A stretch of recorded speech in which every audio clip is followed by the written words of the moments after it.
মসজিদের মাইকে বাড়িওয়ালা নাই রে, বাড়ি নাই রে দুনিয়াতে, বাড়িওয়ালা নাই রে, বাড়ি নাই রে দুনিয়াতে, বাড়িওয়ালা নাই রে, বাড়ি নাই রে দুনিয়াতে, বাড়িওয়ালা নাই রে, বাড়ি নাই রে দুনিয়াতে। তোমার ভয়ে থাকতো মানুষ ছিল বাহাদুরি, ভাবনি হাওয়ায় ওরা তুমি যে রঙিন ঘুড়ি। তোমার ভয়ে থাকতো মানুষ ছিল বাহাদুরি, ভাবনি হাওয়ায় ওরা তুমি যে রঙিন ঘুড়ি। সুতোয় টান দিলে মালি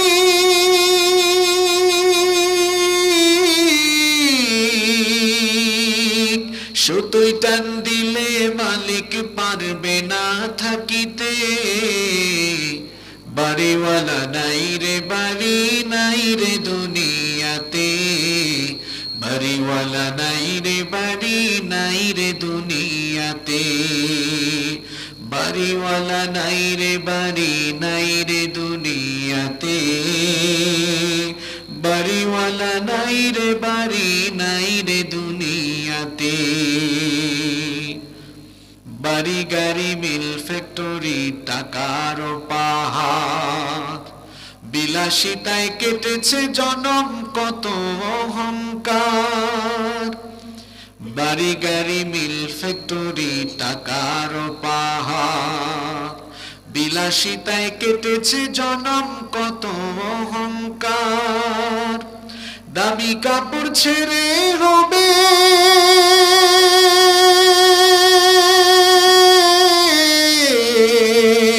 দামি কাপড় ছেড়ে হবে সাদা কাফন পরিতে,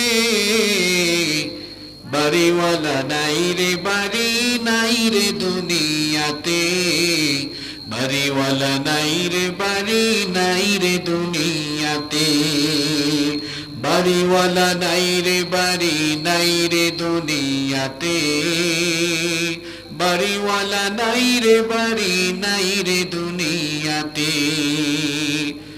যাদের সাথে চলতে তুমি থাকতে দিবানিশি, জানা যায় শরিক হবে তোমার প্রতিবেশী। যাদের সাথে চলতে তুমি থাকতে দিবানিশি, জানা যায় শরিক হবে তোমার প্রতিবেশী। স্বজনেরা নিয়ে যাবে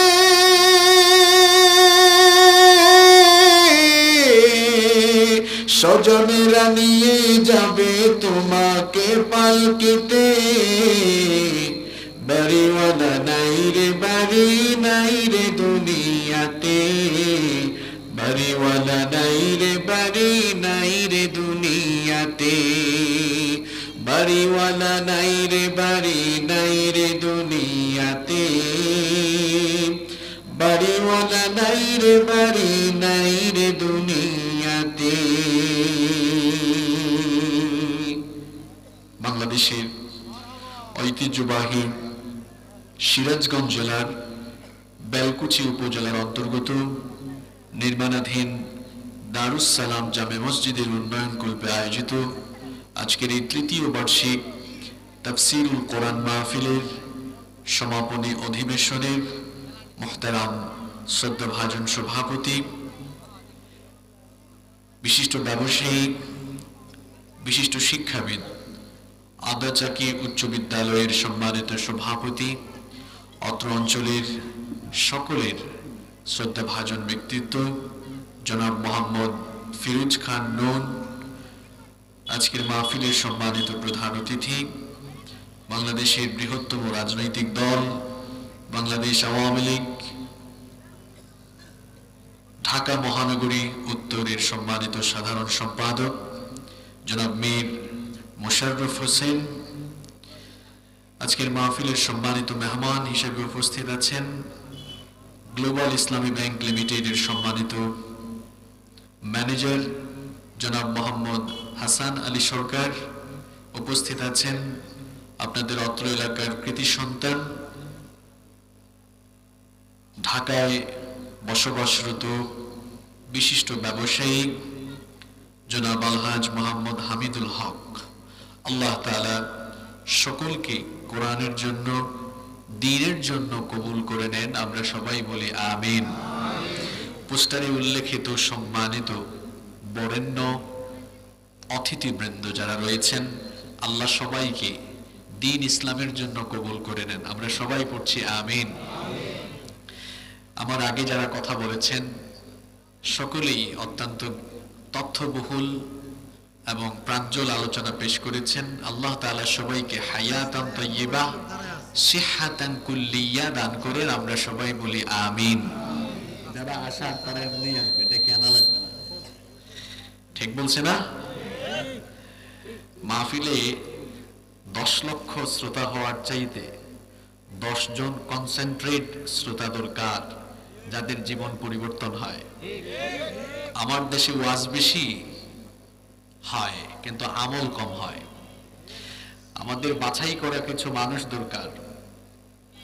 মাখন যে হয়, ঘি, অনেকগুলো দুধকে, আপনাদের এলাকায় তো দুধ আছে তাই না, তো এরকম ছেকে ছেকে একদম ফ্রেশ শ্রোতা যারা, এরা চলে এসেছে। যারা এখনো আসতে পারেনি, আশেপাশে ঘোরাঘুরি করছে, তারা দ্বিধাহীন আছে, যাব কি যাব না। তো সে ওই দ্বিধার মধ্যেই পড়ে থাকুক। ইমানদার কখনো কোনো বিষয়ে দ্বিধাহীন সিদ্ধান্ত নেয় না। ইমানদার হয় যাবে, নয় যাবে না। ইমানদার যাবে আল্লাহর দ্বীনের কাজে, আর শয়তানি কাজ ইমানদার একেবারে এক বাক্যে না করে দিবে, ওখানে সে যাবে না, বলবে it's quite impossible for me, এটা আমার জন্য অসম্ভব। আর যেখানেই কোরআন আছে সেখানেই মুমিন আছে, ঠিক কিনা বলেন? যারা আসেননি তাদেরকে আল্লাহ আসার তৌফিক দান করে দেন। মঞ্চে বসা আসমানের তারকা সমতুল্য শ্রদ্ধা ভাজন উলামা ইকরাম, আমার বাম পাশে বসে আছেন বীর মুক্তিযোদ্ধা কয়েকজন, যাদের কন্ট্রিবিউশনের কারণে আমরা এই স্বাধীন দেশ পেয়েছি, স্বাধীন ভূখণ্ড আমরা পেয়েছি। তারা অনেক কষ্ট করে এই দেশকে স্বাধীন করেছেন, কিন্তু এদেশের অর্থনৈতিক মুক্তি, বাক স্বাধীনতার মুক্তি এখনো মানুষ পায়নি। সেটাও যেন আল্লাহ আমাদেরকে দান করেন, বলেন আমিন। মন চাইলেই কিছু বলা যায় না, মন চাইলেই কিছু করা যায় না। স্বাধীনতা মানে হলো মানুষের মধ্যে কথা বলার স্বাধীনতা থাকবে। স্বাধীনতা মানে হলো চলনে বলনে কথনে মানুষ স্বাধীন থাকবে। তো এই স্বাধীনতাটাও যেন এদেশের মানুষকে আল্লাহ দান করেন, বলেন আমিন। মঞ্চে বসে আছেন বিভিন্ন মহলের ব্যবসায়ী ভাইয়েরা, মঞ্চে বসা অত্র এলাকার গণ্যমান্য এবং বিশিষ্ট ব্যক্তিবর্গ, আমার সামনে বসে আছেন আমার পিতার বয়সী সম্মানিত মুরব্বিয়ানে আযম। দেখতে পাচ্ছি ইসলাম প্রতিষ্ঠার অগ্রসেনানী অসংখ্য যুবক তরুণ ছাত্র ভাইদেরকে, হয়তোবা মহিলা প্যান্ডেল এবং বাড়ি থেকে, পর্দার আড়াল থেকে মনোযোগ দিয়ে শুনছেন আমার মায়েরা, আমার বোনেরা। মহিলা প্যান্ডেলে জায়গা নেই, সিরাজগঞ্জের মহিলারা অনেক ধার্মিক। এই মহিলাদের অবদান ইসলামে কম না বেশি? শুধু বেশি নয়, মহিলাদের অবদান ইসলামের সবচেয়ে বেশি। সর্বপ্রথম ইসলাম কবুল করেছেন আপনারা না মহিলারা? ইসলামের জন্য যখন জীবন দেওয়া দরকার, প্রথমে জীবন দিয়েছেন আপনারা না মহিলারা? অনেক বেশি অবদান। এই যে ফিলিস্তিনে বর্তমানে যে নির্মমতা আমরা দেখছি, ফিলিস্তিনি মায়েদেরকে আপনারা সোশ্যাল মিডিয়ায় দেখবেন, যারা ফেসবুক ইউজ করেন কিংবা যারা প্রতিনিয়ত সাম্প্রতিক বিশ্বের খোঁজ খবর রাখেন, দেখবেন ফিলিস্তিনি মায়েরা সন্তানদেরকে শহীদ হওয়ার প্রেরণা দিয়ে তারা সন্তান বড় করে। আল্লাহু আকবার। ইমাম আবু হানিফা রহমতুল্লাহি আলাইহির নাম শুনেছেন আপনারা? আবু হানিফা রহমতুল্লাহি আলাইহিকে উনার সময়ের জালিম সরকার জেলখানায় ঢুকিয়েছে। এ ধরনের জালিম এখনো পৃথিবীতে আছে, যারা আবু হানিফার উত্তরসূরি আলেম ওলামাদেরকে এখনো কয়েদখানায় বন্দী করে রাখে। আবু হানিফা রহমতুল্লাহ আলাইহিকে জেলে ঢুকাইয়া পিটানো হচ্ছে, বলা হচ্ছে আপনি সরকারের সকল আজে বাজে কাজের সমর্থন দেন। তিনি বললেন এটা অসম্ভব। আবু হানিফার মাকে জেলখানায় আনা হলো। জেলখানায় এনে মায়ের সামনে ছেলের কাপড় চোপড় খুলে উলঙ্গ করে পিটানো আরম্ভ হলো। মা কি জাতের মা! মা এই অবস্থা দেখে বললেন, আবু হানিফা, এই জালিমরা তোমাকে পিটাতে পিটাতে যদি লাশও বানিয়ে ফেলে, খবরদার বাতিলের সামনে মাথা তুমি নত করে দিবে না। আল্লাহু আকবার। সিরাজগঞ্জের মা বোনদেরকে আল্লাহ এই রকম কবুল করেন, বলেন আমিন। আমার ভাই বলেছেন মহিলা প্যান্ডেলে নাকি জায়গা হচ্ছে না। আল্লাহ আমার মায়েদেরকে, আমার বোনদেরকে খাদিজাতুত তাহেরা রাদিয়াল্লাহু আনহা, সুমাইয়া রাদিয়াল্লাহু আনহা, আম্মা জান আয়েশা রাদিয়াল্লাহু আনহার মতো কবুল করে নেন। আমরা সবাই বলি আমিন। এসেছেন মিডিয়ার কর্মী, সাংবাদিক ভাইরা, প্রশাসন এবং গোয়েন্দা সংস্থার সম্মানিত ভাইরা, প্রাণ প্রিয় বেলকুচি তথা আমার প্রিয় সিরাজগঞ্জবাসী, আপনারা সবাই কেমন আছেন? শুকরিয়া আপনাদেরকে। আমাকেও জিজ্ঞেস করেছেন, আমিও আল্লাহর রহমতে ভালো আছি আলহামদুলিল্লাহ। আমাদের সবাইকে সুস্থতার সাথে বাঁচিয়ে রেখে আজকের এই এত সুন্দর আয়োজনে শামিল হওয়ার তৌফিক যিনি দান করেছেন তিনি কে? সেই মহান রবের জন্য খুশি হয়ে পড়ছি আলহামদুলিল্লাহ। প্রিয় উপস্থিতি, রাত অনেক হয়ে গিয়েছে, অপ্রাসঙ্গিক কথা বলে আমি সময় নষ্ট করব না। মুনাজাত পর্যন্ত আমরা যেন ধৈর্য ধারণ করে হেদায়াতের নিয়তে আমলের উদ্দেশ্যে প্রত্যেকটি কথা শুনতে পারি। আল্লাহ তাআলা আমাদের সবাইকে সেই তৌফিক দান করেন। এই পৃথিবীতে আমাদেরকে যিনি পাঠিয়েছেন, সবাই বলেন তো তিনি কে? আমাদের আগে যারা পৃথিবীতে এসেছেন তারা কি পৃথিবীতে থাকতে পেরেছেন না চলে গিয়েছেন? আমরাও চলে যাব, হোক না এখন বা একটু পরে, হোক আজ অথবা আগামীকাল, সবাই চলে যাব। Everyone will take the test of death. প্রত্যেককেই এই মরণের স্বাদ আস্বাদন করতে হবে। No one can escape from death. এই মৃত্যু থেকে কেউ পালিয়ে বাঁচতে পারবে না। মনে রাখতে হবে আমাদের সামনে কবর অপেক্ষমান। It's our final destination. এটা আমাদের চূড়ান্ত গন্তব্য।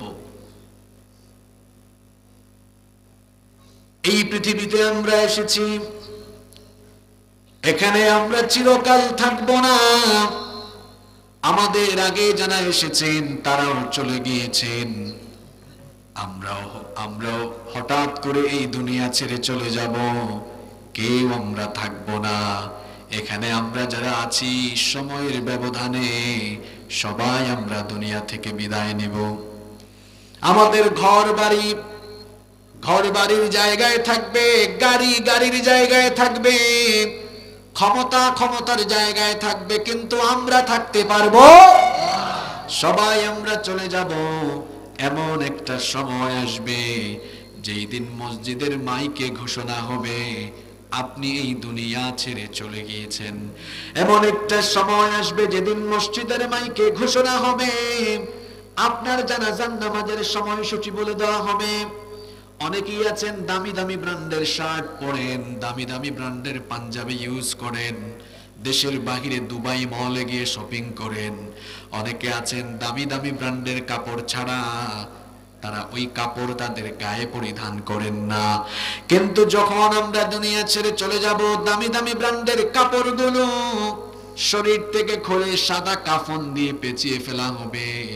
অনেকে আছেন খুব দামি দামি ব্র্যান্ডের গাড়ি ইউজ করেন, BMW, মার্সিডিজ বেঞ্জ, নতুন নতুন যত গাড়ি আসে অকশন হাউস থেকে যাচাই বাছাই করে নতুন নতুন গাড়ি কিনে। এমন একটা সময় আসবে গাড়ির জায়গায় থাকবে, গাড়িওয়ালা থাকবে।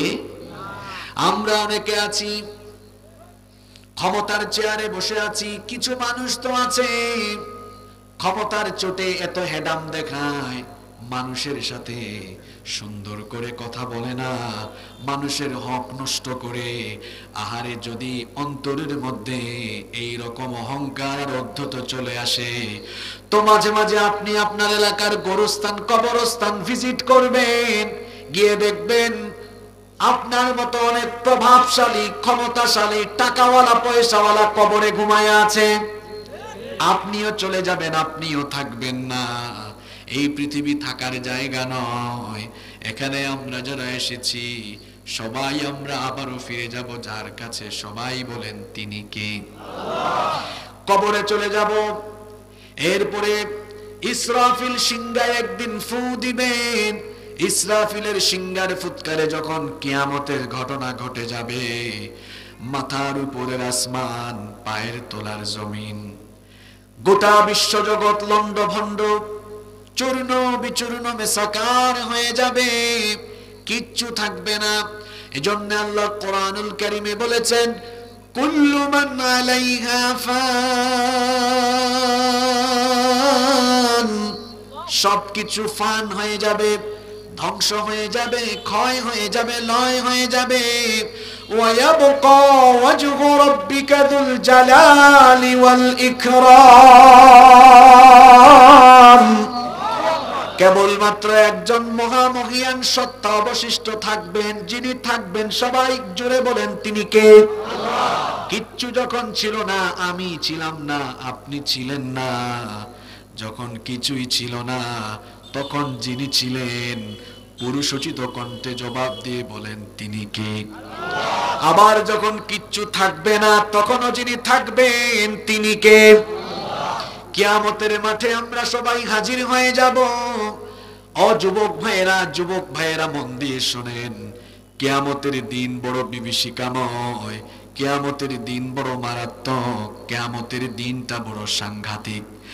এখন তো সূর্য মানুষের মাথার থেকে 9,30,00,000 মাইল দূরে, 9,30,00,000 মাইল দূর থেকে সূর্য যখন তাপ দেয়, সেই সূর্যের প্রচন্ড তাপে গ্রীষ্মকালে দেখা যায় সূর্যের তাপ মানুষ সহ্য করতে পারে না, এসির নিচে গিয়ে আশ্রয় নেয়। মিডল ইস্টে যারা সফর করেছেন তারা দেখেছেন 48, 50, 52, 56 ডিগ্রি টেম্পারেচারে যখন হয়, প্রচন্ড গরম, রোদে গেলে মনে হয় যেন শরীরের চামড়াগুলো জ্বলে যাচ্ছে, পুড়ে যাচ্ছে, এমন অবস্থা। 9,30,00,000 মাইল দূর থেকে সূর্য হিট করে। বিজ্ঞান বলছে সেই সূর্যের আলো পৃথিবীতে আসতে সময় লাগে 8 মিনিট 10 সেকেন্ড। তাও সূর্যের আলো যে টেম্পারেচার আছে পুরোটা আসে না। সূর্যকে 1,40,00,000 সেন্টিগ্রেড তাপমাত্রা দেওয়া হয়েছে, ওইটা সরাসরি হিট করে না। সরাসরি হিট করলে দুনিয়ার সব কিছু জ্বলে যেত, পুড়ে যেত, ছাই হয়ে যেত। এই যে দেখেন লাইট আছে, এগুলো হয়তো 100 ইউনিট, 120 ইউনিট, 100 বা 120 ইউনিট, কিন্তু সূর্যের টেম্পারেচার মহাকাশ বিজ্ঞানীরা বলেছেন 1,40,00,000 সেন্টিগ্রেড। এটা যদি সরাসরি দুনিয়ায় হিট হতো তাহলে কি আমরা বেঁচে থাকতে পারতাম নাকি? এজন্য বায়ুমণ্ডলে অনেকগুলো স্তর আল্লাহ সৃষ্টি করেছেন। মহাকাশ বিজ্ঞানীরা স্যাটেলাইটের কল্যাণে গবেষণা করে করে তারা সেগুলো আবিষ্কার করেছেন, সেগুলোর নামও আমাদেরকে জানিয়েছেন। যেমন মহাশূন্যে বায়ুমণ্ডলীয় অনেক স্তর আছে, ট্রাপোস্ফিয়ার, স্ট্রাটোস্ফিয়ার, আয়নোস্ফিয়ার, ম্যাগনেটোস্ফিয়ার, এক্সোস্ফিয়ার, এরকম অনেক ফিল্টার আছে, বায়ুমণ্ডলীয় স্তর আছে। ওই ফিল্টারগুলোর কারণে সূর্যের আলো বাধাপ্রাপ্ত হয়, সরাসরি হিট করে না। সূর্যের ওই আলোকে আল্লাহ তাআলা বায়ুমণ্ডলের মধ্যে ফিল্টারিং করে করে, ছেকে ছেকে, পিউরিফাই করে করে যতটুকু আলো দরকার ততটুকু আলো আল্লাহ আমাদেরকে দান করে। তো বলছিলাম কিয়ামতের মাঠের অবস্থা, তখন কিন্তু এত দূর থেকে সূর্য হিট করবে না, আর উপরে কোনো ফিল্টার থাকবে না, পিউরিফাইং এর কোনো ব্যবস্থাও থাকবে না। আল্লাহর হাবিব বলেছেন কিয়ামতের দিন সূর্য মানুষের মাথার খুব নিকটবর্তী হয়ে যাবে।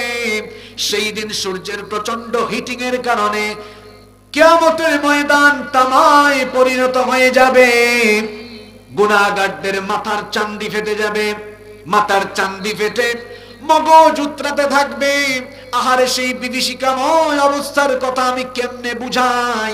মহিলারা যখন চুলায় আগুন জ্বালিয়ে ভাত রান্না করে পানি উত্তপ্ত হয়ে গেলে পরে চালগুলো যেমন করে ফুটতে থাকে, পাপি তাপি জাহান্নামীদের মগজগুলো সেই রকম উতরাতে থাকবে, গলে গলে গলে গলে বেয়ে বেয়ে পড়তে থাকবে। মানুষেরা ঘামের মধ্যে সাঁতার কাটবে, পিপাসার যন্ত্রণায় জিহবাটা বের হয়ে কুকুরের মতো নাভিস্থল পর্যন্ত ঝুলে থাকবে। আল্লাহু আকবার। হাউজে কাউসারের পানি ছাড়া সেদিন কোনো পানি থাকবে না। আপনাদের সিরাজগঞ্জে তো প্রচুর গাছপালা, কিন্তু কিয়ামতের ময়দানে কোনো গাছপালা থাকবে না। আল্লাহর আরশের ছায়া ছাড়া আর কোনো ছায়া থাকবে।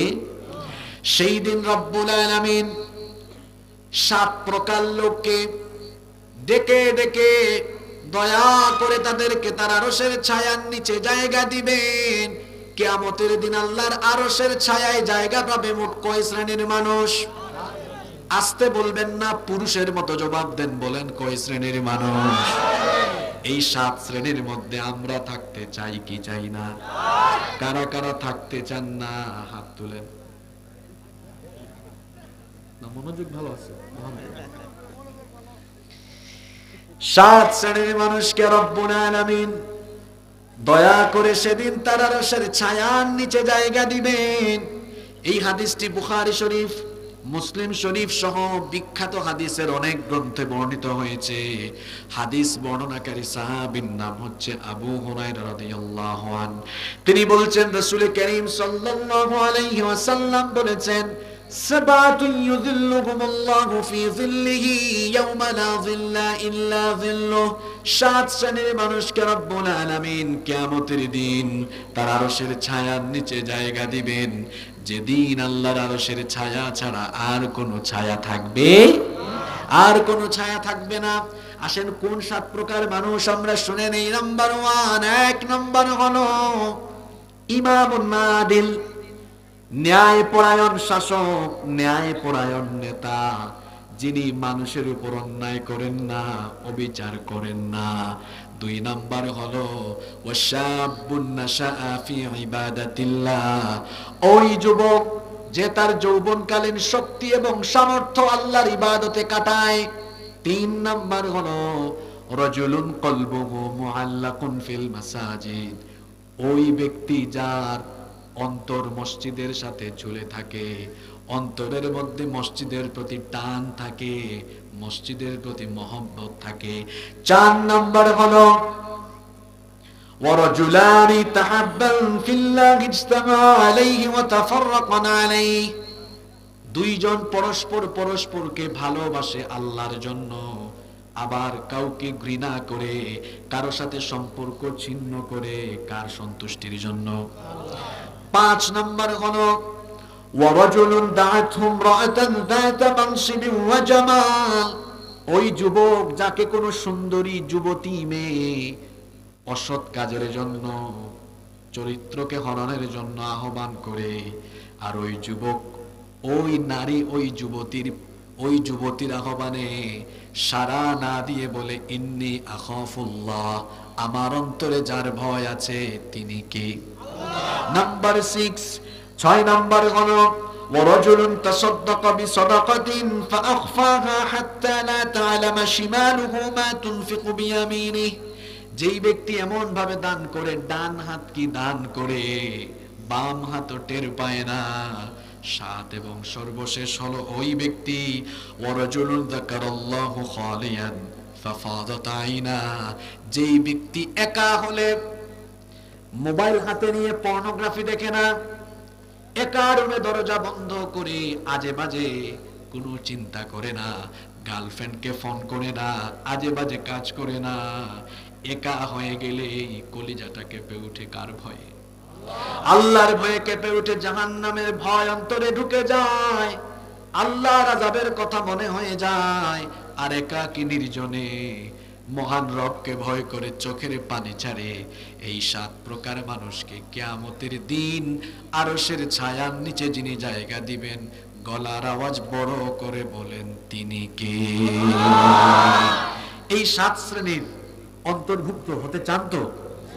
আসলে এই 7 শ্রেণীর বিস্তারিত পরিচয় আমরা আজকে জানবো, আর সিদ্ধান্ত নিব এই 7 কাতারের ভিতরেই আমরা থাকবো ইনশাআল্লাহ। নইলে কিয়ামতের মাঠে বাঁচার উপায় আছে? আমরা কিয়ামতের মাঠে আল্লাহর দয়া চাই তো? কারা কারা চান না হাত তুলেন। আপনারা একটু সমস্যায় পড়ে গেছেন যে সব জায়গায় মাহফিলে শুধু ঠিক হুজুর আসে, ঠিক কিনা কন? আর যেটাই বলে পাবলিক হাত তুলে, এটা একটু ব্যাটিক হুজুর চলে আসছে, তাই না? একটু নেগেটিভ বলে। আসলে আমরা যখন পড়াশোনা করতাম কিছু কিছু স্যারকে দেখেছি, কিছু কিছু হুজুর উস্তাদকে দেখেছি স্টুডেন্টদের কনসেন্ট্রেশন যাচাই করার জন্য মাঝে মাঝে নেগেটিভ কোশ্চেন করতেন। এতে করে বোঝা যায় যে কে কতটুকু মনোযোগী। আমি অনেক খুশি, আপনারা এত মনোযোগী আর এত নীরব, এত ভদ্র মানুষ আমি কোথাও দেখি নাই। আলহামদুলিল্লাহ। আমরা শেষ পর্যন্ত মনোযোগী থাকতে পারবো তো? চলেন আমরা এবার জেনে নেই। 1 নাম্বার বলেছিলাম আল ইমামুল আদিল, যিনি ন্যায় এবং ইনসাফ কায়েম করেন, অন্যায় করেন না, অবিচার করেন না। ন্যায় নীতি করা এটা কার বৈশিষ্ট্য? আমার আল্লাহ কারো উপরে অবিচার করেন না। এজন্য আল্লাহ কোরআনে বলেছেন ওয়ালা ইয়াযলিমু রাব্বুকা আহাদা, তোমার রব কারো উপরে কখনো জুলুম করেন না, তোমার রব কারো উপরে কোনো অন্যায় করেন না। কিয়ামতের মাঠে বিচারক যিনি থাকবেন সবাই বলেন তিনি কে? এখন তো আমাদের কত হেডাম, আরে বাপ রে বাপ, কি ভাবসাব, সব ভাবসাব শেষ হয়ে যাবে। কিয়ামতের মাঠে কারো ক্ষমতা চলবে না। ওয়াল আমরু ইয়াউমা ইযিল লিল্লাহ, সেদিন কর্তৃত্ব পাওয়ার যার হাতের মুঠায় থাকবে তিনি কে? হাসরের মাঠে আমার আল্লাহ হবেন বিচারক, আমরা সবাই হব আসামির কাঠগড়ায় দাঁড়াবো। আমার আল্লাহ বিচারক। বিচারের বেলায় আল্লাহ কারো উপর কোনো জুলুম করবেন না। মাঝে মাঝে আমরা আমাদের সমাজের চারপাশে দেখি বিচারের নামে অবিচার আছে না নাই? বিচারের নামে অবিচার করে নিরপরাধীকে অপরাধী বানায়, আবার অপরাধীকে নিরপরাধী বানায়। এই স্বভাব কিন্তু আল্লাহ নাই। আমার আল্লাহ হচ্ছেন ন্যায় বিচারক, তিনি হচ্ছেন ন্যায়বান, তিনি কারো উপর অন্যায় করেন না। এই জন্য তিনিও আমাদেরকে আদেশ দিয়েছেন খবরদার তোমরাও কারো উপরে জুলুম করবা না। কোরআনুল কারীমের 16 নম্বর সূরা সূরাতুন নাহলের 90 নম্বর আয়াতে আল্লাহ বললেন ইন্নাল্লাহা ইয়া'মুরু বিল আদলি ওয়াল ইহসান, নিশ্চয়ই আল্লাহ তোমাদেরকে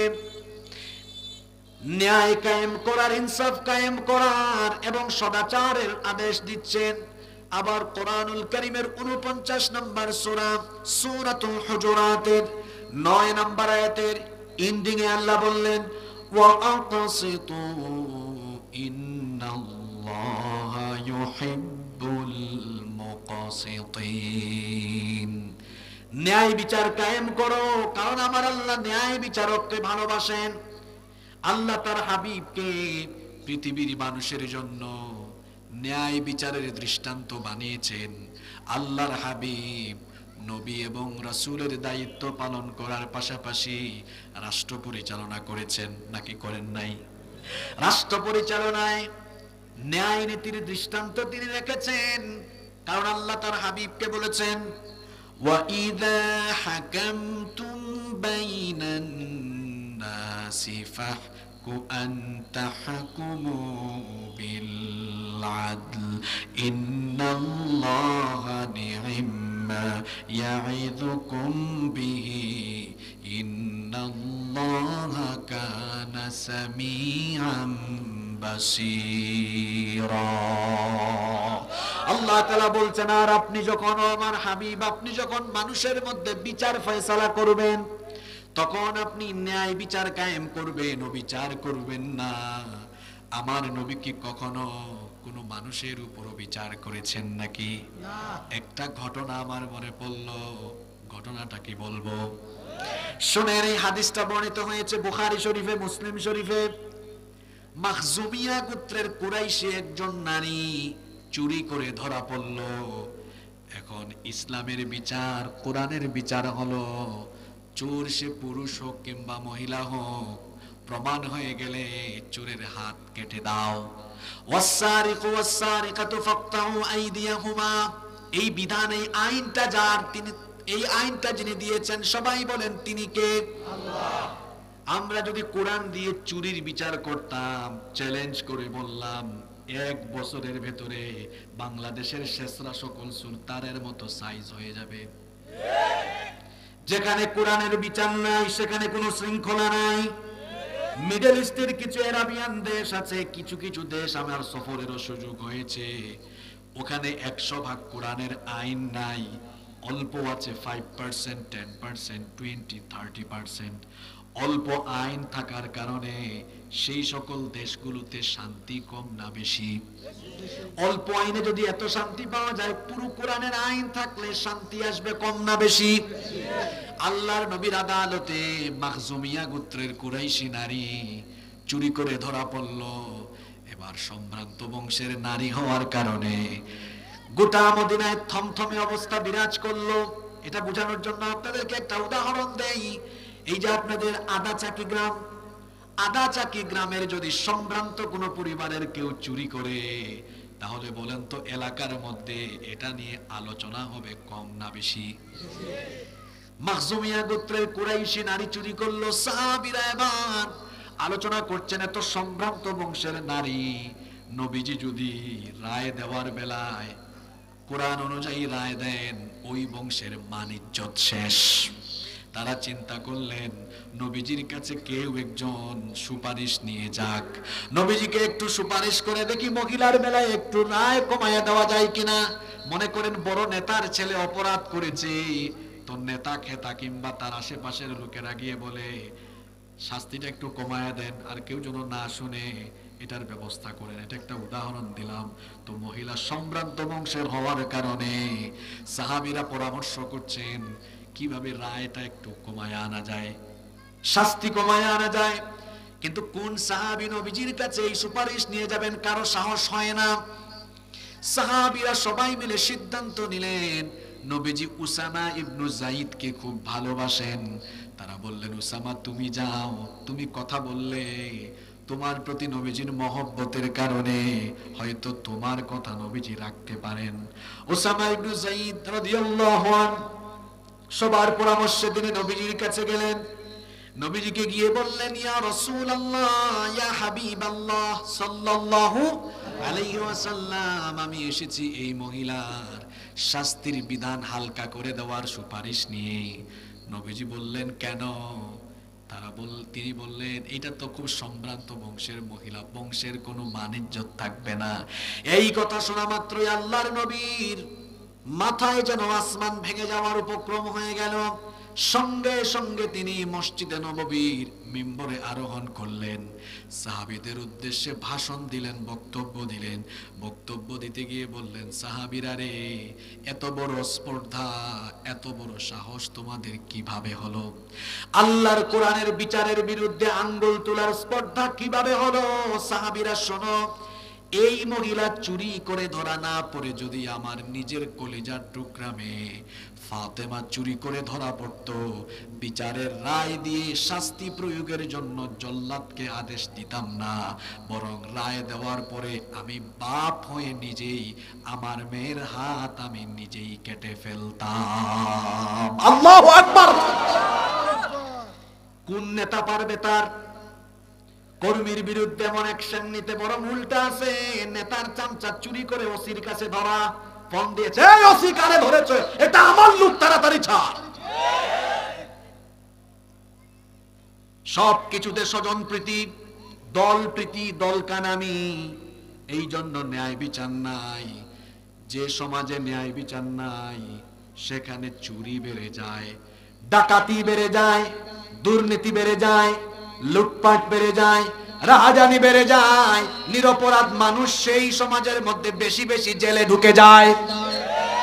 যেখানে সুবিচার থাকে না, ইনসাফ থাকে না। সেই সমাজে কুরআন হাদিস পড়া গবেষণা করা আলেমরা জেলখানায় থাকে, আর চোর বাটপাররা বুক ফুলিয়ে জেলখানার বাহিরে থাকে। আল্লাহর নবী বলেছেন 7 শ্রেণীর মানুষকে রব্বুল আলামিন কিয়ামতের দিন আরশের ছায়ার নিচে জায়গা দিবেন। এর মধ্যে 1 নাম্বার হলো আল ইমামুল আদিল, যারা মানুষের উপরে ন্যায় বিচার করবে। এখন ন্যায় বিচার শুধু সমাজ আর রাষ্ট্রের দায়িত্বশীল হলে করতে হবে, বাকিরা করবে না, বিষয়টা এমন নয়। আপনার পরিবারেও আপনি ন্যায় বিচার আপনার ঠিক রাখতে হবে, ন্যায় পরায়ণ হতে হবে। বলবেন হুজুর পরিবারে আমি ন্যায় পরায়ণ কেমনে হব? মনে করেন আপনারা 4-5 ভাই বোন, তো এক ভাই সম্পদ বেশি নিলেন আর এক ভাইকে ঠকায় দিলেন, এটা কি ন্যায় হলো নাকি? অবশ্য এই ধরনের ঠকাঠকি আমাদের সিরাজগঞ্জে নাই। স্বামী স্ত্রীর উপর জুলুম করে, তার মানে ওই স্বামী নীতিবান স্বামী নয়। আমরা মা বাপ হয়ে সন্তানের উপরেও ন্যায় ইনসাফ করি না। বলবেন হুজুর এটা কেমন কথা? ছেলে আছে মেয়ে আছে, দেখা যায় খাবার খেতে বসলে ছেলেটাকে মাছের মাথা আর মেয়েটাকে মাছের লেজ দেয়। এই যে ছেলে আর মেয়ের মধ্যে ফারাক করলো, বৈষম্য করলো, এটাকে ইনসাফ করলো নাকি? তার মানে ওই পিতা জালিম, ওই মা জালিম। নবীজির তো একটা ছেলেও ছিল না, সব মেয়ে ছিল, ছেলেগুলো মারা গিয়েছে।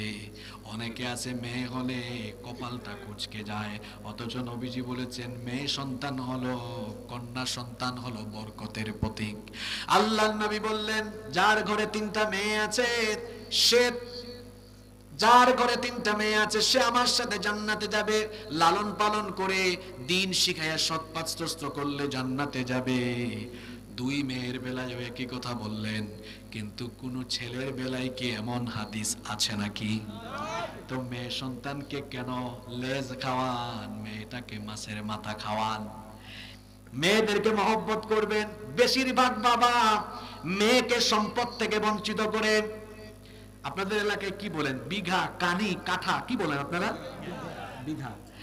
20 বিঘা জমি আছে, 4 ছেলে 2 মেয়ে, 4 ছেলেকে 4 5 20, 5 বিঘা করে ভাগ করে দেয়, আর মেয়েগুলোকে 1 বিঘাও দেয় না। বিয়ের সময় বলে আম্মা জান, আব্বা তোমাকে কোনো সম্পদ দেই নাই, আব্বা তোমাকে দোয়া দিলাম। আজকে মহিলা প্যান্ডেলে আমার বোনেরা আছেন, সরাসরি বলবেন আব্বা আপনার দোয়া লাগবে না, জিনিস দেন। যে বাবা সম্পদ থেকে তার মেয়েকে বঞ্চিত করবে, তাহাজ্জুদ গুজারি বাপ, 5 ওয়াক্ত নামাজি, হজ করেছে, আল্লাহর কসম সেই বাপ জালিম হয়ে কিয়ামতের দিন আল্লাহর সামনে দাঁড়ানো লাগবে। ন্যায় বিচার পরিবারে কায়েম করেন। সমাজের মেম্বার, চেয়ারম্যান, আপনার ওয়ার্ডে আপনার ইউনিয়নে ন্যায় বিচার কায়েম করেন। কয়েক হাজার টাকা ঘুষ খাইয়া বিচারের রায় উল্টা পাল্টা কইরা দিয়েন না। বিচারের রায় উল্টা পাল্টা করে দেয় এইরকম ঘুষখোর মেম্বার, চেয়ারম্যান, কিছু সমাজের পাতি মুরব্বী সমাজে আছে না নাই? খবরদার, খবরদার, এইরকম মানুষের উপর ঘুষ খাইয়াও বিচার করবে যারা, কিয়ামতের দিন আল্লাহর আদালতে জালিমের কাতারে থাকবে তারা। আপনারাই বলেছেন হুজুর আমরা কিয়ামতের মাঠে আল্লাহর দয়া চাই, তাহলে আমরা কখনো অবিচারকারী হব না, বরং আমরা ন্যায় নীতি কায়েম করব। পারবো তো ইনশাআল্লাহ? আল্লাহর হাবিব বলেছেন 1 নাম্বার হলো যারা ন্যায় নীতি কায়েম করবে, কিয়ামতের মাঠে আরশের ছায়ার নিচে তাদেরকে যিনি জায়গা দিবেন, সবাই বলেন তিনি কি? আপনাদের কষ্ট হচ্ছে? যুবকদের ওয়াজ চলে এসেছে, যুবতীদের ওয়াজ চলে এসেছে।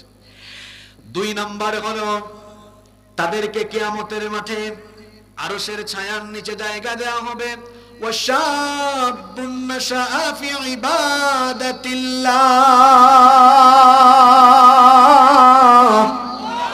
ওই যুবক, যে যুবক তার যৌবনের প্রত্যেকটা মুহূর্ত আল্লাহর ইবাদতে কাটায়। ও আমার কলেজার টুকরা ছাত্র ভাইয়েরা, কলেজ ইউনিভার্সিটি পড়ুয়া তরুণ যুবক ভাইয়েরা শোনেন, এই যে আমার আপনার শরীরে যৌবন আছে, এই যৌবন যিনি দান করেছেন, একটু গলার আওয়াজ বড় করে সবাই বলেন তো তিনি কে? যুবকরা সবাই এদিকে তাকান ভাইয়েরা, আপনারা ইসলামের সম্পদ। যুবকদের প্রতি যে আমাদের অন্তরে কত মায়া, কত মহব্বত, কত ভালোবাসা, এটা বুক চিরে যদি দেখানো যেত তাহলে বোঝানো যেত। যুবকদেরকে নবীজিও ভালোবাসতেন, কারণ ইসলাম প্রচারে প্রতিষ্ঠায় যুবকদের কন্ট্রিবিউশন কম না বেশি? অনেক বেশি, অনেক বেশি। এটা ভিন্ন টপিক, সারা রাত আলোচনা করা যাবে। প্রিয় যুবক ভাইয়েরা, কিপ ইন ইউর মাইন্ড, আপনি আপনার স্মরণে এই কথাটা রাখবেন, মনে রাখবেন, youth is not a gift given by leader. যৌবন আপনার নেতার দেওয়া গিফট নয়। যৌবন দিয়েছেন কে? আল্লাহ। তো নেতার পিছে চামচামি করতে করতে কেন যৌবন যায়? যৌবন তো আল্লাহ দিয়েছেন আল্লাহর গোলামির জন্য। যৌবন তো আল্লাহ দিয়েছেন আল্লাহর ইবাদতের জন্য। যৌবন তো আল্লাহ দিয়েছেন এই যৌবনকালে নামাজের জন্য। যৌবন তো আল্লাহ দিয়েছেন যৌবনকালে আল্লাহর কোরআন পড়ার জন্য, হাতে কোরআন থাকার জন্য। কিন্তু যুবক ভাইরা, এই যৌবনের বয়সে আপনার হাতে কেন নেতার দেওয়া লাঠি সুটা, নেতার দেওয়া পিস্তল, নেতার দেওয়া বোমা? আপনার হাতে কেন সিগারেট? আপনার হাতে কেন ইয়াবা?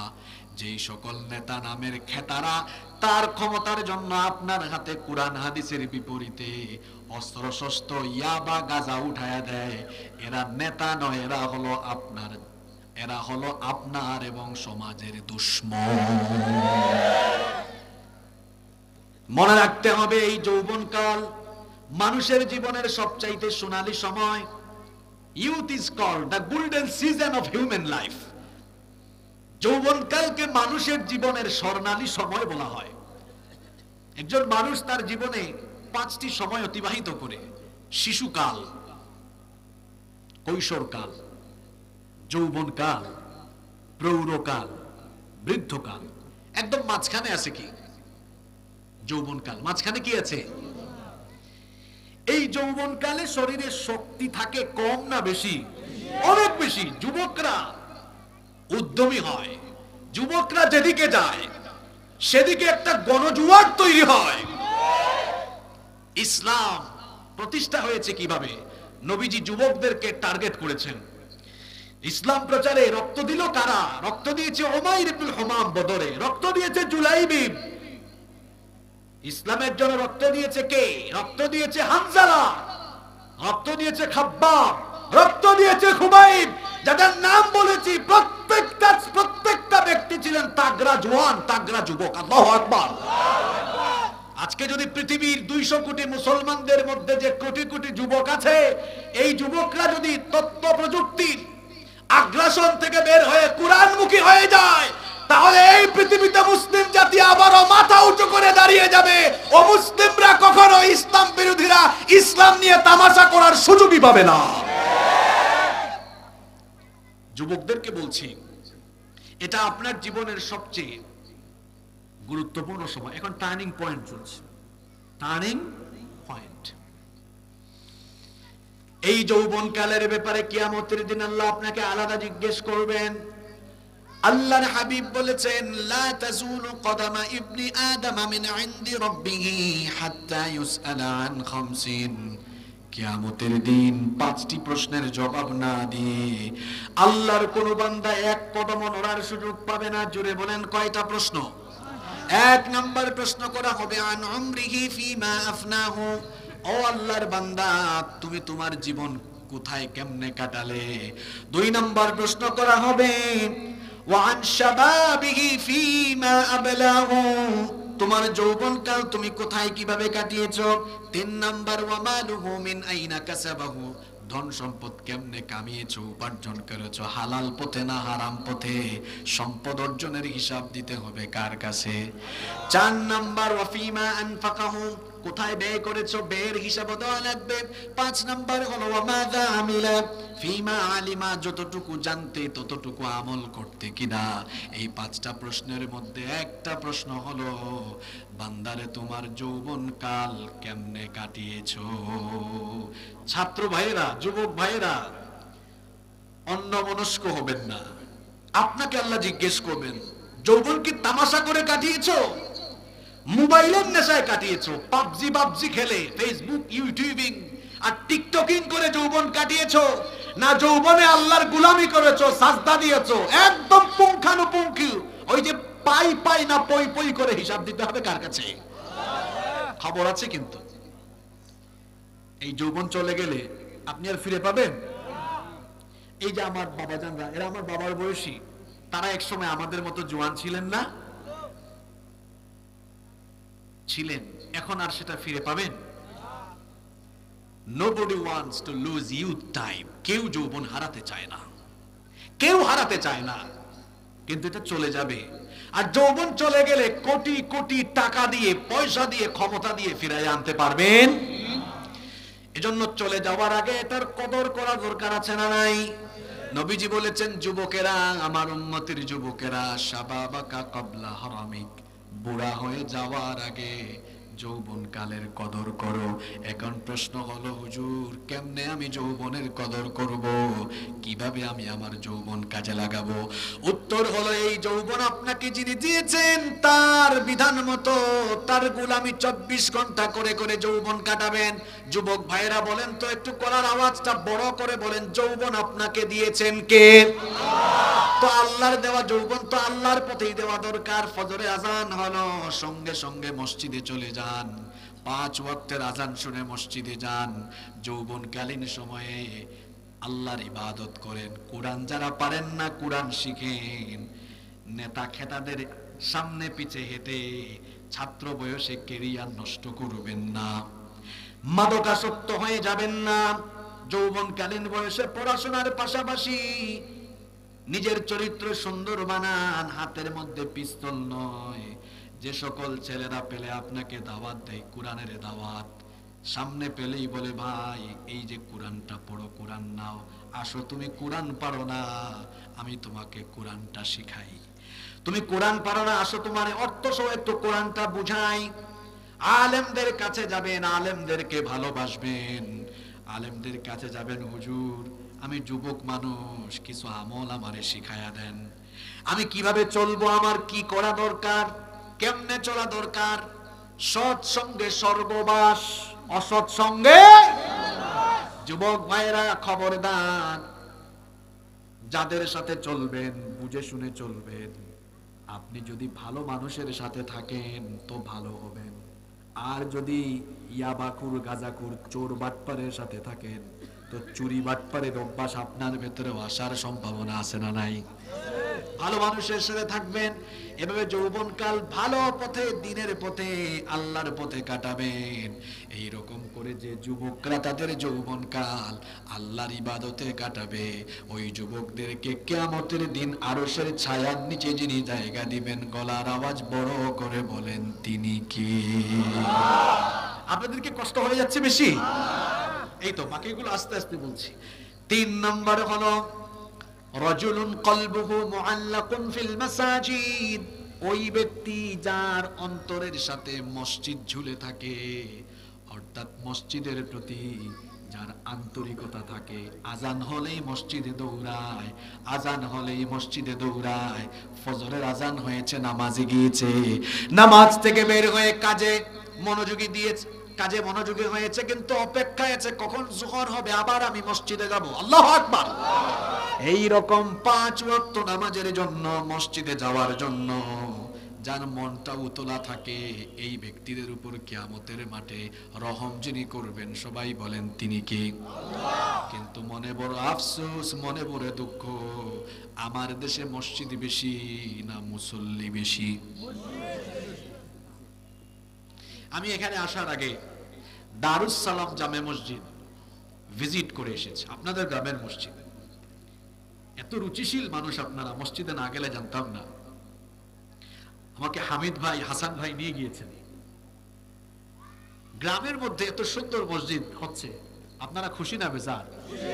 আলহামদুলিল্লাহ পড়েন। আমি খুব আনন্দিত হয়েছি। এরকম মসজিদ সচরাচর আমরা শহরাঞ্চলেও দেখি না। সুন্দর সিস্টেম। আপনার হাজত থাকলে আপনার হাজত থাকলে মসজিদের উপরে ওঠার প্রয়োজন নেই, ওনারা নিচে ব্যবস্থা করে দিয়েছেন।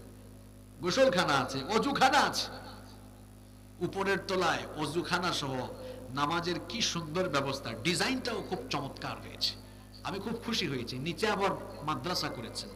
আবার অন্যদিকে ব্যাংকিং ব্যবস্থাপনায় যেন সুদের সাথে আপনারা জড়িত হয়ে না যান। হাসান ভাই এখানে গ্লোবাল ইসলামী ব্যাংকের শাখা নিয়ে এসেছে। আমরাও সব সময় বলি যে ব্যাংকিং লেনদেনটা যেন আমরা যে কোনো ইসলামী ব্যাংকে করি, কারণ ইসলামী ব্যাংকগুলো শরিয়া সুপারভাইজরি বোর্ড দ্বারা পরিচালিত হয়। সেখানে ইসলামী অর্থনীতিতে বিশেষজ্ঞ উলামা মাশায়েখদের তত্ত্বাবধানে এই ব্যাংকগুলো পরিচালিত হয়। আপনাদের এলাকায় মসজিদের নিচে একটা ইসলামী ব্যাংকের এজেন্ট শাখাও হচ্ছে, আলহামদুলিল্লাহ। আপনাদের জন্য লেনদেন আরো সুবিধা হলো। এই যে এত সুযোগ সুবিধা আমরা পেলাম, কি সুন্দর মসজিদ হচ্ছে। এই মসজিদ যেন হাহাকার না করে মুসল্লির অভাবে। মসজিদ সুন্দর হলো, কিন্তু এলাকার এই মুসল্লি যদি সুন্দর না হয় তাহলে তো মসজিদ আফসোস করবে, হাহাকার না। আল্লাহর নবীও ভবিষ্যৎবাণী করেছেন, এর আওতাভুক্ত যেন সিরাজগঞ্জের বেলকুচির আদাচাকি এলাকার মানুষ না হয়। নবীজি বলেছেন কিয়ামতের আগে আখিরি জামানায় মাসাজিদুহুম আমিরা, চাকচিক্যময় মসজিদ হবে, সুন্দর মসজিদ হবে, কিন্তু ওয়াহিয়া খারাবুম মিনাল হুদা, মসজিদগুলো হেদায়েত শূন্য হবে, মসজিদ হবে সুন্দর, মুসল্লি হবে অসুন্দর। এই গ্রামের মানুষ, এই এলাকার মানুষ যেন আমরা এমন না হই, আমাদের মসজিদও হচ্ছে সুন্দর আলহামদুলিল্লাহ, আমরাও হব মুসল্লি সুন্দর ইনশাআল্লাহ। আমার দেশে ওয়াজ হচ্ছে বেশি, আমল হচ্ছে কম। এই যে মাইকম্যান সবচেয়ে বেশি ওয়াজ শোনে বাংলাদেশে, মাইকম্যান। জিজ্ঞেস করে দেখেন তারে আজকে 5 ওয়াক্ত নামাজ ঠিক ছিল কিনা। মাইকম্যান ভাই রাগ করো না, আবার এটা একটা কথা বললাম মাঝখানে, মাঝে মাঝে ফান করে না করলে তো হয় না। এই কথা বললাম, এমনও হতে পারে সে আজকে থেকে নামাজ ধরে ফেলতেও। তবে অনেক মাইকম্যান আমি দেখেছি দাড়িওয়ালা নামাজি, এরকম আছে না নাই? আল্লাহ আমার এই মাইকম্যান ভাই সবগুলারে নামাজি বানায় দেন, বলেন আমিন। ওয়াজ 12টা-1টা পর্যন্ত হইল, আর ফজরের নামাজে যদি আমরা না আসতে পারি তাহলে এই ওয়াজ শুনে কি ফায়দা হবে? আমার দেশে ওয়াজ মাহফিলে মানুষ বেশি, কিন্তু যে এলাকায় ওয়াজ মাহফিল ওই এলাকার মসজিদে এশার নামাজে মানুষ পাওয়া যায় না। যে এলাকায় ওয়াজ মাহফিল হয় কমিটির সবাই ক্লান্ত হয়ে যায়, ওই দিন ফজরের নামাজে কমিটির বেশিরভাগ লোককে পাওয়া যায় না। রাগ করতেছেন আমার কথা? আমরা যেন এমন না হই, আমরা হব পাক্কা মুসল্লি। আমাদের মসজিদগুলো এখন পাকা, কিন্তু মুসল্লি বড় কাঁচা। আর নবীজির সময় মসজিদ ছিল কাঁচা, মুসল্লি ছিল পাকা। আমাদের মসজিদগুলোর ছাদ কত সুন্দর, পাকা মসজিদ, কিন্তু আল্লাহর নবীর মসজিদের ছাদ খেজুর পাতার ছাউনি দিয়েছিল। আল্লাহর নবীর মসজিদের পিলার গুলো ছিল খেজুরের ডালের। আমাদের মসজিদে এত সুন্দর সুন্দর টাইলস, ঢাকা শহরে গেলে দেখবেন কত জাতের টাইলস যে মানুষ লাগিয়েছে, কত ডিজাইনের, কত দামি দামি ব্র্যান্ডের টাইলস মানুষ লাগিয়েছে। আবার মসজিদের মধ্যে দামি দামি কার্পেটিং করা। আল্লাহর নবীর মসজিদ, মসজিদে নববী, ওই মসজিদে কোনো টাইলস ছিল না, ওই মসজিদে কোনো দামি কার্পেট ছিল না, ফ্লোরটা ছিল মরুভূমির বালু মাটি। যখন সাজদা দিতেন আল্লাহর হাবিবের কপাল মোবারকে, মুবারক কপালে মুবারক নাকে বালু লেগে যেত, মাটি লেগে যেত। যখন অল্প একটি বৃষ্টি হতো কাদা হয়ে যেত, তাদের কপালে, তাদের নাকে, হাতে পায়ে কাদা লেগে যেত। তখনকার মসজিদটা ছিল কাঁচা, কিন্তু মুসল্লি ছিল। এখন আমাদের মসজিদ হয়ে গেছে সবগুলা পাকা, আর মুসল্লি হয়ে গেছে ডাকতে ডাকতে মসজিদে আনা যায় না। যুবককে যদি বলেন ভাই নামাজে আসো, কই হুজুর আমি জোয়ান মানুষ, বুড়া হই, চুল পাকুক দাড়ি পাকুক তারপর নামাজে আসবো। আমার যুবক ভাইরা, আপনারা যে বুড়া হবেন এর কি কোনো নিশ্চয়তা আছে নাকি? আমার পাশের বাসার ছেলে 18 বছর বয়স, এই তো কয়েকদিন আগে মারা গিয়েছে। ছেলেটা আমি গ্রামের বাড়িতে গেলে তার বাইক দিয়ে অনেক জায়গায় আমাকে ঘোরাতো, হঠাৎ মারা গিয়েছে। মরণের কি কোনো সিরিয়াল আছে? মরণের তো সিরিয়াল নাই। পৃথিবীতে প্রথম এসেছেন আদম আলাইহিস সালাম। ওনার ছেলেদের নাম জানেন আপনারা? হাবিল, কাবিল। কাবিল মেরে ফেলেছে কাকে? হাবিলকে। আদম আলাইহিস সালাম দুনিয়ায় জীবিত থাকা অবস্থায় তার ছেলে হাবিল মারা গিয়েছে। তাহলে বাপ আগে আসছে, যাওয়ার বেলায় আগে কে চলে গেছে? সিরিয়াল ঠিক থেকেছে? যুবক ভাইয়েরা, there is no serial of death, মৃত্যুর কোন সিরিয়াল। মাঝে মাঝে দেখবেন সিরাজগঞ্জের বিভিন্ন এলাকায় দাদা বেঁচে আছে, নানা বেঁচে আছে, দাদা কিংবা নানা নাতি নাতনির লাশ কবরে নামায়। বাপ বেঁচে আছে, বাপের কাঁধে সন্তানের লাশ, বাবা ছেলেকে কবরে নামায়। এই রকম দৃশ্য আমাদের সমাজে আছে না নাই? এজন্য যুবক ভাইয়েরা খবরদার, বুড়া হবেন এটা হলো শয়তানের ধোঁকা। খবরদার যুবক ভাইয়েরা, এটা নামাজের বয়স। কই হুজুর সকাল 8টা পর্যন্ত না ঘুমাইলে তো চেহারার স্মার্টনেস থাকে না। ফজরের নামাজ যে ছেড়ে দেয় তার চেহারার কোনো সৌন্দর্য থাকে না। ফজরের নামাজ যারা আদায় করে তাদের চেহারায় নূর দিয়ে দেন যিনি, তিনি কি? অনেক ছেলেরা অনেক মেয়েরা পার্লারে যায়, পার্লারে গিয়ে ফেসিয়াল করে হাজার হাজার টাকার মেকআপ নেয় চেহারা সুন্দর করার জন্য। আর নামাজিদের কোনো মেকআপ লাগে না, নামাজিদের মেকআপ হলো অজু। নামাজিরা যখন অজু করে আর আল্লাহকে সাজদা দেয়, ফেসিয়াল লাগে না, নামাজিদের কোনো মেকআপও লাগে না, তাদের চেহারায় যিনি স্পেশাল নূর দিয়ে দেন তিনি কে? যুবক ভাইদেরকে বলবো খবরদার ভাইয়েরা, নামাজ ছাড়বেন না, নামাজ ছাড়বেন না। আর এই নামাজটা একা একা পড়া যাবে না, নামাজ আদায় করতে হবে মসজিদে গিয়ে জামাতের সাথে। মসজিদগুলোর সাথে যাদের সম্পর্ক থাকবে, রাজুলুন কলবুহু মুআল্লাকুন ফিল মাসাজিদ, মসজিদের সাথে যাদের সম্পর্ক থাকবে তাদেরকে কিয়ামতের মাঠে আল্লাহর আরশের ছায়ার নিচে যিনি জায়গা দিয়ে দিবেন, সবাই বলেন তিনি কি? নাম্বার 4, 4 নাম্বার, ওয়ারাজুলান তাহাব্বান ফিল্লাহ ইজতামা আলাইহি ওয়া তাফাররাকান আলাইহি, ওই ব্যক্তি যে কাউকে ভালোবাসে আল্লাহর সন্তুষ্টির জন্য, আবার কাউকে ঘৃণা করে আল্লাহর সন্তুষ্টির জন্য। আল্লাহর হাবিব বলেছেন, মান আহাব্বা লিল্লাহ ওয়া আবগাদা লিল্লাহ ওয়া আ'তা লিল্লাহ ওয়া মানা লিল্লাহ ফাকাদ ইসতাকমালাল ঈমান। আবু দাউদ শরীফের হাদিস, নবীজি বলেছেন, যে ব্যক্তি কাউকে ভালোবাসবে আল্লাহর জন্য, কাউকে ঘৃণা করবে আল্লাহর জন্য, দান করবে আল্লাহর জন্য, দান থেকে বিরত থাকবে আল্লাহর জন্য, ওই ব্যক্তির ঈমানটা পূর্ণ হয়ে যাবে। আমরা কাউকে ভালোবাসবো কার সন্তুষ্টির জন্য? কার সন্তুষ্টির জন্য? একজন আলেম কিংবা একজন আল্লাহওয়ালা মানুষ বা একজন দিনদার ভাই, একজন দিনদার বোন, তিনি যদি দিনের পথে চলেন, তার সাথে আমার সম্পর্ক থাকবে। এই সম্পর্কটা হবে কেবলমাত্র কার সন্তুষ্টির জন্য? আমাদের ভালোবাসা সবই যেন হয় মহান রবের জন্য, রাগ ক্ষোভ ঘৃণা গুলো তাও যেন হয় শুধু প্রভু তোমারই জন্য। ভালোবাসি বাসি ভালো, ভালোবাসি প্রভু তোমাকে, ইয়া হাবিবি ইয়া রাসূলুল্লাহ, হৃদয়ে গেথেছি তোমাকে। মান আহাব্বা লিল্লাহ ওয়া আবগাদা লিল্লাহ ওয়া আ'তা লিল্লাহ ওয়া মানা লিল্লাহ ফাকাদ ইসতাকমালাল ঈমান। আল্লাহু আকবার। আমি আপনাকে ভালোবাসবো কার সন্তুষ্টির জন্য?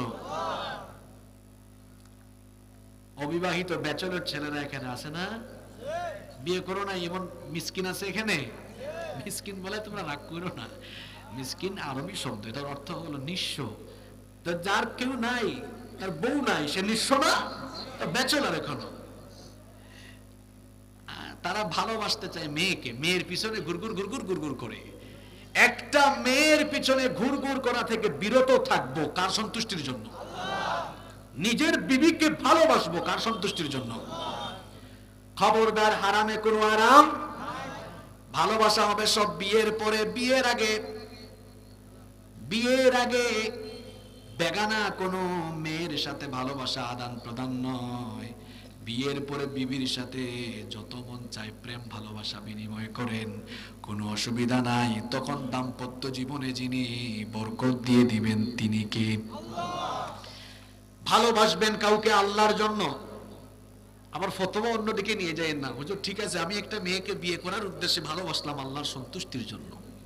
কেউ যদি কয় হুজুর মদ আমি খাচ্ছি কিন্তু বিসমিল্লাহ বলে খাচ্ছি, ওই বিসমিল্লাহ বলে খাইলে যেমন মদ হালাল হয়ে যায় না, ঠিক তেমনি বিয়ে করার উদ্দেশ্য কারো কোনো বেগানা নারীর সাথে কথা বলা কিংবা কোনো অবৈধ রিলেশন রাখাও যাবে না। আমার দেশে কিছু তক্তা বক্তা বের হইছে, 20, 30, 40 মিনিট যুবকদেরকে এগুলা শিখায় যে চলে যাও, চলে যেতে দাও, এটা সেটা শিখায়। কোরআন হাদিস পড়ে যুবকদেরকে কোরআন হাদিসের দিকে ধাবিত করো। এই বয়সে যুবকরা মেয়ের পিছনে ঘুরঘুরার, মেয়ে নিয়ে কেন চিন্তা করবে? যেই জামানায় কোরআন এসেছে ওই জামানায় এই বয়সের যুবকরা দিনের জন্য রক্ত দেওয়ার, জীবন দেওয়ার প্রত্যয় গ্রহণ করেছে। এই যুবকরা এই সময়ে ভালোবাসা দিবে আল্লাহকে, আল্লাহ রসুলকে দিবে। এজন্য আমার জাতীয় কবি খুব সুন্দর লিখেছেন, আল্লাহকে যে পাইতে চায় হযরতকে ভালোবেসে, আল্লাহকে যে পাইতে চায় হযরতকে ভালোবেসে, আরশ কুরসি লৌহ কলম না চাহিতে পেয়েছে সে। আল্লাহু আকবার। আমার ভালোবাসা, আমার ভালোবাসার সবটুকু জুড়ে আছেন মুহাম্মদ সাল্লাল্লাহু আলাইহি ওয়াসাল্লাম। একজন মুমিন সবচেয়ে বেশি ভালোবাসবে আল্লাহকে, এরপরে আল্লাহর রাসূলকে। ভালোবাসার মাপকাঠি এই রকম হবে, ঠিক কিনা বলেন? আবার আমি কাউকে ঘৃণা করব, কাউকে অপছন্দ করব, সেটাও কার সন্তুষ্টির জন্য? কোরআন বিরোধীকে আমি অপছন্দ করব, কোরআনের রাজ কায়েমে যারা বাধা দেয়, আলেমদের উপরে যারা জুলুম চালায়, আলেমদের উপরে যারা নির্যাতন চালায়, ইসলামের বিরুদ্ধাচরণ যারা করে, অন্যায় অপরাধের সাথে সংশ্লিষ্ট যারা, তাদের সাথে আমার কোনো সম্পর্ক থাকবে না, তাদের সাথে আমার কোনো দহরম মহরম থাকবে না। কারণ আমি কোরআন বিরোধী, ইসলাম বিরোধীদের সাথে সম্পর্ক ত্যাগ করব কার সন্তুষ্টির জন্য? আমার দেশে কিছু পদ লেহনকারী বের হয়েছে, সামান্য পদের জন্য, পয়সার জন্য ফাসিকদের প্রশংসায় মেতে উঠে, ফাসিকদের পা চাটে। এজন্য আমরাও বলি যে আলেম নামক ভন্ডের গলা দিয়ে ফাসিকের পয়সা ঢুকে, ওই গলা দিয়ে কোনোদিন হক কথা বের হবে না। যার গলা দিয়ে হারাম পয়সা ঢুকে না, সেই সকল লোকেরা বুলেটের সামনে দাঁড়িয়েও হক কথা বলতে কখনো তার বুক কেঁপে উঠবে না। কারণ তার অন্তরে একজনের ভয়, তিনি কে? আমরা একজনকে ভয় করি, একজন ছাড়া আর কাউকে ভয় পাই না, তিনি কে? আল্লাহ তুমি আমাদের অন্তরে তোমার ভয়কে আরো মজবুত করে দাও। 4 নম্বরে বললাম কাউকে ভালোবাসবো, আবার কারো সাথে সম্পর্ক ছিন্ন করব কার সন্তুষ্টির জন্য? কষ্ট হচ্ছে না? 5 নম্বর হলো ওয়ারাজুলুন দাআতহু ইমরাআতান যাতা মানসাবিন ওয়া জামাল। ওই যুবক, আবার যুবকের ওয়াজ চলে এসেছে, ওই যুবক যে যুবককে সুন্দরী মেয়ে প্রপোজ করলে, সুন্দরী মেয়ে যদি প্রপোজ করে, ওই যুবক তখন সুন্দরীর সৌন্দর্য দেখে না, ওই যুবক তখন সুন্দরীর ওই প্রপোজকে অ্যাকসেপ্ট করে না, রিজেক্ট করে দেয়, আর রিপ্লাই করে ইন্নী আখাফুল্লাহ, আমি যাকে ভয় করি তিনি কি। যুবকেরা তোমরা পারবা এটা? তোমাদের ইনশাআল্লাহ আমার ছোট হয়ে গেছে। তোমাদেরকে যদি কোনো মেয়ে প্রপোজ করে লিখে আই লাভ ইউ, তোমরা তো বলে ফেলবা আই লাভ ইউ টু। দেখেন হাদিস থেকে শোনাচ্ছি, হ্যাঁ, ওয়ারাজুলুন দাআতহু ইমরাআতান, ওয়ারাজুলুন দাআতহু ইমরাআতান যাতা মানসিবিন ওয়া জামাল, সুন্দরী কোন নারী তাকে আহ্বান করলে সে ওই নারীর আবেদনকে রিজেক্ট করে আর বলে আমি আল্লাহকে ভয় করি। আল্লাহু আকবার। তুমি আর কি জাতের সুন্দর যুবক, তোমার কি সৌন্দর্য? শোনো, পৃথিবীর সবচেয়ে সুন্দর যুবকের কথা বলছি। এই দুনিয়ার অর্ধেক সৌন্দর্য আল্লাহ দিয়েছেন সাইয়েদনা ইউসুফ নবীকে, যাকে দেখলে চোখ ফিরানো যেত না। তার নামে কোরআনে কারিমে একটা সূরাও জেনে দিয়েছেন। সবাই বলেন তিনি কে? ইউসুফ নবীর চেহারা এত সুন্দর ছিল, এত সুন্দর চেহারা ছিল, মিশরের সেই যুগের সুন্দরী সুন্দরী সকল যুবতী মেয়েরা ইউসুফ আলাইহিস সালামকে দেখে ফল কাটতে গিয়ে নিজেদের আঙ্গুল কেটে ফেলেছে, টেরও পায় নাই। আল্লাহু আকবার। মানে চেহারার দিকে তাকানোর পরে অনুভূতি শক্তি চলে গিয়েছে, ফিলিংলেস, অনুভূতি নাই। ফল হাতে ছিল, ফল কাটতে গিয়ে ফলে ছুরি চালায় নাই, আঙ্গুল কেটে ফেলেছে, টেরও পায় নাই। আল্লাহু আকবার। বলছিলাম যুবক তোমার চেহারা আর কি সুন্দর। ইউসুফ নবীর চেহারা যাকে দেখে মেয়েরা ফল কাটতে গিয়ে আঙ্গুল কেটে ফেলেছে, টেরও পায় নাই। ইউসুফ নবী যেই ঘরে লালিত পালিত হয়েছেন, ওই ঘরের দুষ্ট মহিলার নাম ছিল জুলাইখা। জুলাইখা সেই ছোট্টবেলা থেকে ইউসুফ আলাইহিস সালামকে দেখে চোখের সামনে ইউসুফ নবী বড় হয়েছেন। যখন ইউসুফ নবী যৌবনে, জুলাইখার মনের মধ্যে এবার আজে বাজে চিন্তা আসলো। একদিন সে ইউসুফ নবীকে নির্জনে ডাকলো, তার বেডরুমে নিয়ে গেল, খাস কামরায় আহ্বান জানালো, তার দাসীদেরকে বের করে দিল। 7টা দরজা ছিল, সবগুলো দরজা লক করে দিল। ইউসুফ নবীকে বলল এখানে তুমি আর আমি আছি, আর কেউ নাই।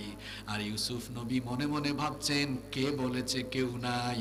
যেখানে কেউ নাই সেখানেও একজন আছেন, তিনি কে? ইউসুফ নবীকে যখন ওই দুষ্ট জুলাইখা বলল আসো, যা মন চায় করো, এই নির্জনে তুমি আমি আছি, ইউসুফ নবী তখন ওই মহিলার প্রস্তাব ফিরিয়ে দিলেন। জুলাইখা ছিলেন সেই সময়ের মিশরের সুন্দরী নারী। তখন ইউসুফ নবী জুলাইখার প্রস্তাব ফিরিয়ে দিয়ে আল্লাহর কোরআন সাক্ষী সূরা ইউসুফ পড়লে দেখবেন তিনি এই মহিলার প্রস্তাবে জবাব দিয়েছেন, রিপ্লাই করেছেন মাআযাল্লাহ।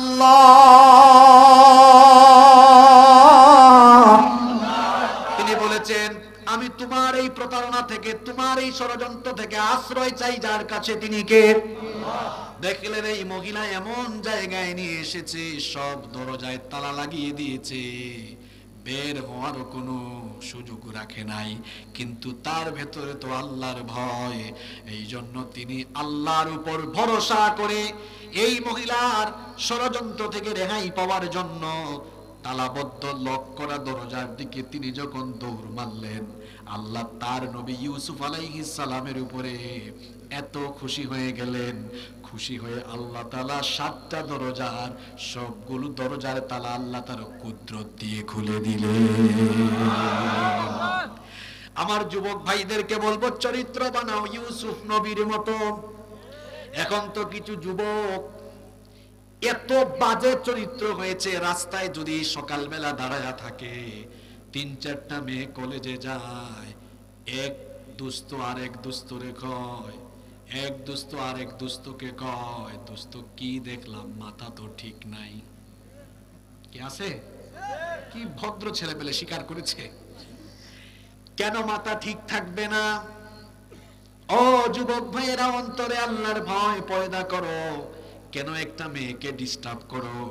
মেয়েটাকে ডিস্টার্ব করার আগে কি মাথায় আসে না আমার ঘরে যে মা আছেন, আমার মাও তো একজন নারী, যে মেয়েটার দিকে আমি বাজে দৃষ্টিতে তাকাই ওই মেয়েটাও একজন নারী।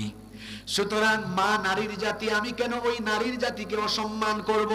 কেন তাকে ইফটিজিং করব? কেন তাকে টিজ করব? এই বয়সটা মেয়েদের পিছনে ঘুরঘুর করার বয়স নয়। ছাত্র যুবকদেরকে বলছি, অবিবাহিত ছেলেদেরকে বলছি, এই সময়ে পড়াশোনায় মন দাও, পড়াশোনায় মন দিয়ে নিজের ক্যারিয়ার সুন্দর করো, আর নামাজ আদায় করে দিনদার হও। বোনদেরকেও সেম কথা বলবো, এই সময়ে ক্যারিয়ার এবং চরিত্র ঠিক করেন। যুবক ভাইয়েরা শোনেন, ক্যারিয়ার এবং চরিত্র যদি সুন্দর করতে পারেন, আপনি কেন মেয়ের পিছে ঘুরবেন? দেখবেন ক্যারিয়ার আর চরিত্র সুন্দর হলে হাজার হাজার সুন্দরী মেয়ের বাপ মেয়ে বিয়ে দেওয়ার জন্য লাইন ধরে দাঁড়ায়া থাকবে। নিজে সিদ্ধান্ত নেন, আপনি কি অসভ্য ছেলের মতো মেয়ের পিছনে ঘুরঘুর করবেন, নাকি নিজেকে এমন পর্যায়ে নিয়ে যাবেন যাতে করে মানুষ আপনার পিছনে ঘুরে? সিদ্ধান্ত আপনি না। কষ্ট হচ্ছে? 5টা বলে ফেলেছি, আমি শেষ পর্যায়ে আসছি। নাম্বার 6, 6 নাম্বার হলো ওয়ারাজুলুন তাসাদ্দাকা বিসাদাকাতিন ফাআখফাহা হাত্তা লা তা'লামা শিমালুহু মা তুনফিকু বিয়ামিনি। ওই ব্যক্তি, যে ব্যক্তির ডান হাত কি দান করে তার বাম হাতও টের পায় না। আল্লাহু আকবার। প্রকাশ্যে দান করায় কোনো অসুবিধা নাই, কোনো গুনাহ নাই, কোনো অসুবিধা নাই, কিন্তু প্রকাশ্য দানের চাইতে গোপন দানের সওয়াব অনেক। এরকম বহু মানুষ আছে, মানুষকে জানায় না, লক্ষ লক্ষ টাকা অভাবী মানুষকে দিয়ে দেয়, চুপি চুপি মসজিদ বানায়া দেয়, অজুখানা বানায়া দেয়, চুপি চুপি মাদ্রাসার এতিমখানার এতিম খাওয়ায়, চুপি চুপি মাদ্রাসার একটা বিল্ডিং উঠায়া দেয়, চুপি চুপি দান করে, চুপি চুপি মসজিদের কয়েক হাজার টাইলস দিয়ে দেয়, চুপি চুপি কয়েক হাজার ইট দিয়ে দেয়।